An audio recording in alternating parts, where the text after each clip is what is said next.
भगवान महादेव के शिव महिमन स्तोत्र का पाठ करके देखिए। यहां पर शिव महिमन स्तोत्र की महिमा देखिए, लिखा है जो शिव महिमन स्तोत्र का पाठ करता है अतीतः पंथानम।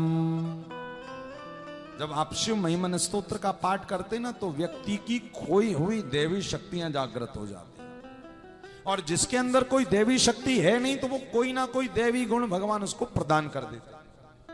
किसको? जो शिव महिमन स्तोत्र का पाठ करता है। लिखा हुआ यहां पर कि रतद्दव्या वृत्यायम श्रुतिरपि अतीतः तत्र तत्र चागादिया दैवी गुण संपन्न। जो इस शिव महिमन स्तोत्र का पाठ करता है उसकी खोई हुई देवी शक्ति जागृत हो जाती है। तो लिखा हुआ है कि जो गंधर्व था जिसका नाम था पुष्पदेव, वो प्रतिदिन महादेव के आगे शिव महिमन स्तोत्र का पाठ करने लगा। पाठ करता है, बाबा पर बेलपत्री चढ़ाता है, पाठ करता है, बाबा पर बेलपत्री चढ़ाता है।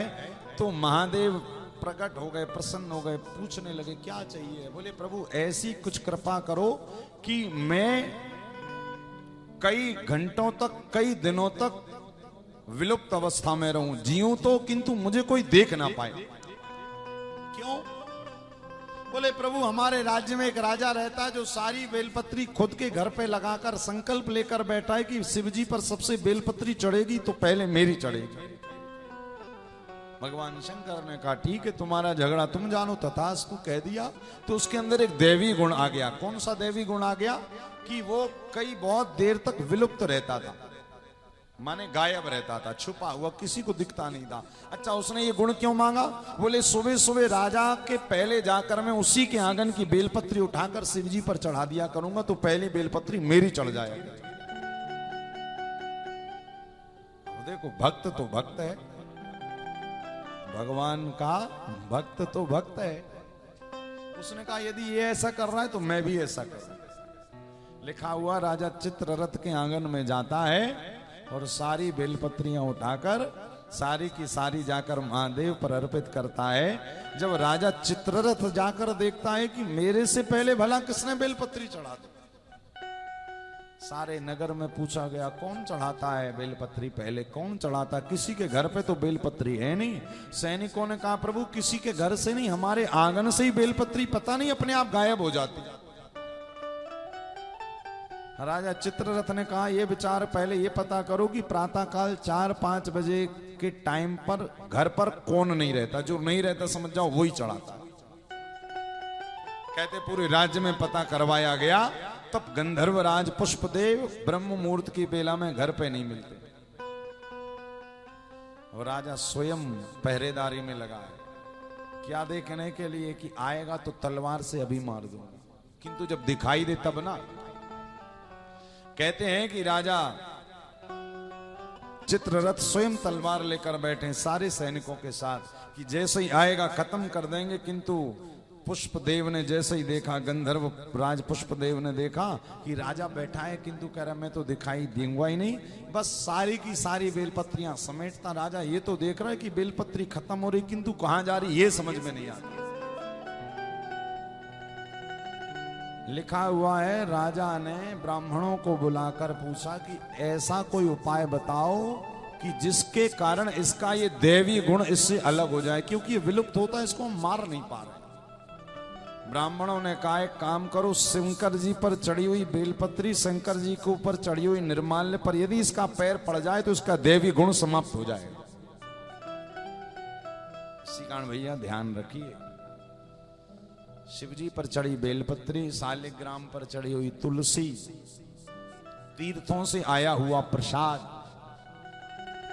हाथों में दिया गया पंडित जी के द्वारा चरणामृत, कभी भी इसके प्रति हीन भावना मत लाइए।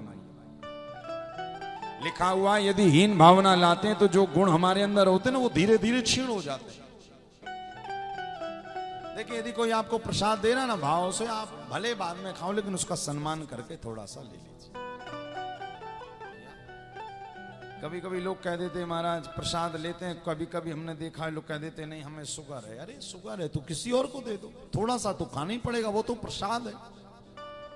भगवान पर चढ़ी हुई कोई भी वस्तु वो कभी भी आपके लिए जहर का काम नहीं कर सकती, क्योंकि वो प्रसाद है। अरे हम तो यहां तक कहते हैं भैया, यदि भगवान के सामने आपने दाल चावल रोटी सब्जी का भोग लगा दिया तो जो बचे हुए अन्न में साक्षात मां अन्नपूर्णा विराजमान हो जाती है। इसी कारण भोग लगाया जाता है। अब भोग इसी कारण नहीं लगाया जाता कि भगवान खाने के लिए आए। क्यों? यदि बच्चा बताओ अपने घर में भोग लगाया गोपाल जी को, और सच में गोपाल जी आ गए, कहें अरे बहुत बढ़िया रोटी बनी, दो रोटी और ले आओ। आप पहले दिन तो कहोगे हाँ प्रभु खाओ, फिर कहेंगे अच्छा 2 और ले आओ। तो आप लगे अरे महाराज सेक सेक के देते जा रहे हो। 1 दिन खिलाओगे, 2 दिन खिलाओगे, तीसरे दिन आएंगे तो कहोगे प्रभु आप तो विग्रह में ही बढ़िया लगते हो, बाहर मत आया करो। क्यों? घर की तो बनाई नहीं जाती, अब आपको और 8-10 रोटी खिलाओ। तो फिर भोग लगाने का आशय क्या है? बोले हमारे द्वारा जो अन्न कमाया गया है, जो धन कमाया, देखिए धन के दान करने का आशय ही ये है कि जो हमने धन कमाया है वो जब हम दान करते अच्छे कामों में लगाते तो वो धन पवित्र हो जाता है। यदि घर पर आया हुआ धन बिना दान के उपयोग करते हैं तो पता है आप एक तरफ लगे माला करने और दूसरा तरफ पुत्र लगा खर्चे पे खर्चा करने। इसी कारण भैया धन को यदि वास्तव में श्री बनाना चाहते हो तो अच्छी जगहों पर